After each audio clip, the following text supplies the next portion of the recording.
देख रहे हैं आपका अपना शाहजहांपुर। दोस्तों आज हमारे साथ एक ऐसे खास मेहमान हैं जिन्होंने ताइक्वांडो के क्षेत्र में शाहजहांपुर को हमेशा आगे बढ़ाया है। कई नेशनल इंटरनेशनल खिलाड़ी यहाँ से दिए हैं। जी हाँ, पूर्व नेशनल रेफरी, पूर्व खिलाड़ी। हम बात कर रहे हैं शाहजहांपुर ताइक्वांडो एकेडमी के संचालक मिस्टर हरि सिंह थापा जी की। सर बहुत बहुत स्वागत है। धन्यवाद। सर वैसे तो सब आपका नाम जानते ही हैं, आप बहुत सालों से कोचिंग चला रहे हैं यहाँ पे। कुछ लोग दर्शक आपकी निजी जिंदगी के बारे में भी जानना चाहते हैं। आपकी शिक्षा दीक्षा कहाँ से हुई है, आप कहाँ से बिलोंग करते हैं? मैं तो वैसे लखनऊ में पैदा हुआ था। मेरे फादर आर्मी में थे। मैं 9th तक लखनऊ में ही पढ़ा। उसके बाद मैं फिर शाहजहांपुर आ गया। जब मेरे फादर की पोस्टिंग शाहजहांपुर हुई तो मैं शाहजहांपुर आ गया और मैं ओसीएफ इंटर कॉलेज में मैंने 9th में एडमिशन लिया। वहाँ मैंने हाई स्कूल किया। हाई स्कूल करने के बाद एनटीआई में गया। वहाँ पर मैंने प्रिंटिंग टेक्नोलॉजी की 2 साल की ट्रेनिंग ली। फिर वहाँ से आने के बाद मैंने फिर से पढ़ाई शुरू करी, इंटर किया। इंटर करने के बाद फिर मैंने ग्रेजुएशन जीएफ कॉलेज से किया। उसके बाद फिर मैं लखनऊ क्रिश्चियन कॉलेज में मैंने डीपीएड किया, डिप्लोमा इन फिजिकल एजुकेशन। उसके बाद जब मैं वहाँ से आया फिर मैंने 1977 में सेंट पॉल स्कूल ज्वाइन किया। उस समय मेरा डीपीएड का रिजल्ट भी नहीं आया था। मैं वहाँ जॉब करने लगा। फिर उसके बाद मैं देहरादून में एक इंटरव्यू निकला केंद्रीय विद्यालय में। मैं वहाँ गया, वहाँ पर मेरा सिलेक्शन हो गया। फिर वहाँ से एडहॉक बेसिस पे था। उसके बाद मैं लौट के फिर एनटीआई के हाई स्कूल और एनटीआई टेक्निकल इंस्टीट्यूट में मैंने फिर से पीटीआई का जॉब किया। पौने 2 साल जॉब करने के बाद ओसीएफ इंटर कॉलेज में जब वैकेंसी निकली पीटीआई की तो मैंने वहां ज्वाइन कर लिया। तब से मैं रिटायरमेंट तक वहीं रहा। इस बीच मैंने बहुत से अचीवमेंट प्राप्त किए थे।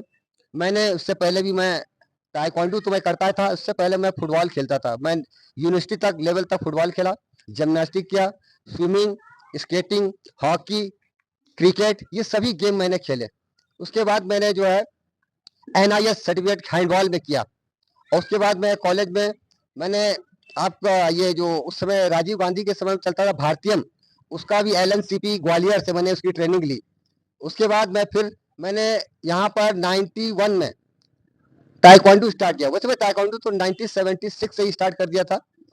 और जब मैं लखनऊ क्रिश्चियन कॉलेज में था वहाँ से ही स्टार्ट कर दिया था। फिर धीरे धीरे मेरा ये शौक बढ़ता ही चला गया। फिर मैंने इसको पूरी तरह से वो कर लिया, अडॉप्ट कर लिया। मैंने यहाँ पर सन 81-82 में ही मैंने यहाँ पे कोचिंग स्टार्ट कर दी थी और तब से अब तक चला रहा हूँ। मैं ताइक्वांडो ब्लैक बेल्ट 4 डान हूँ। और उसमें भी मुझे मैं लखनऊ क्रिश्चियन कॉलेज में जब डीपीएड में था उसमें भी मुझे फर्स्ट क्लास मिली थी प्रैक्टिकल में। योगा मैं धीरेन्द्र ब्रह्मचारी के आश्रम से किया था 79 में, वहाँ भी मैंने ए ग्रेड लिया था। मैंने एनआईएस हैंडबॉल का किया उसमें भी मैं ए ग्रेड हूँ। फिर मैंने जो ब्लैक बेल्ट किया था उसमें भी मेरे आउट ऑफ 100 में 94 मार्क्स थे, यानी कि उसमें भी मैंने फर्स्ट क्लास की। और उसके बाद मैंने 4 डान किया। 4 डान करने के बाद जो मैंने ये पूर्व से जज का इसकी भी ट्रेनिंग ली है, उसमें भी मैंने सर्टिफिकेट हासिल किया। और मैंने बहुत से प्लेयर्स निकाले।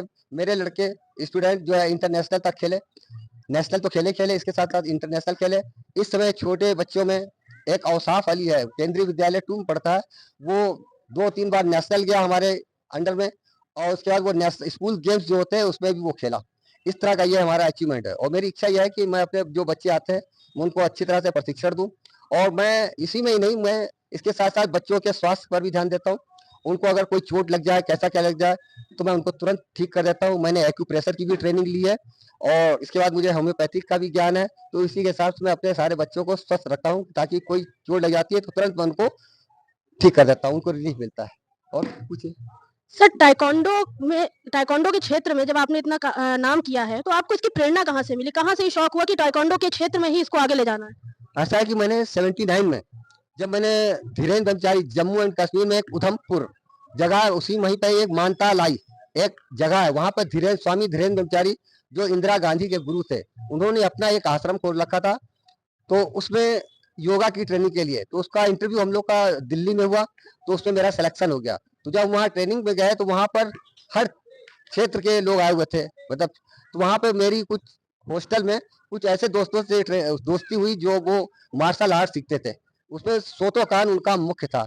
तो उसी ने ही एक सुरेश कुंद्रा मेरा एक दोस्त था जिसने मुझे पंचिंग वंचिंग का इंटरेस्ट दिलाया। फिर थोड़ा हम लोग वहीं पे ट्रेनिंग के दौरान ही समय निकाल के थोड़ा करते थे। ऐसे करते करते मेरा इंटरेस्ट बढ़ता चला गया और फिर मैंने अपने ये अचीवमेंट प्राप्त किया।